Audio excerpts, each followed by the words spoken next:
بسم الله الرحمن الرحيم.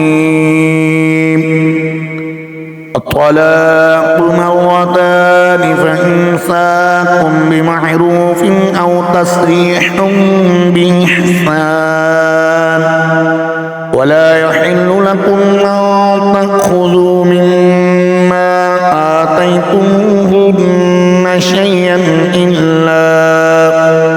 إلا أن يخافا ألا يقيما حدود الله، فإن خفتم ألا يقيما حدود الله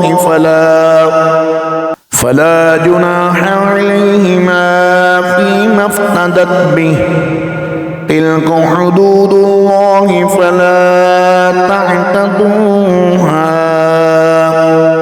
ومن يتعد حدود الله فأولئك هم الظالمون.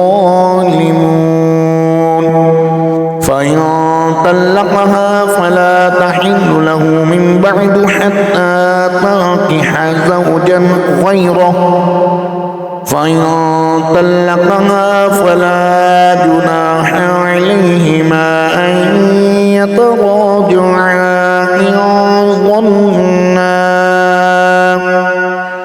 إن ظنا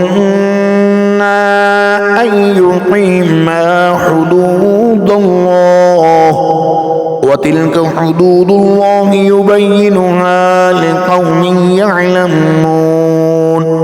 وإذا طلقتم النساء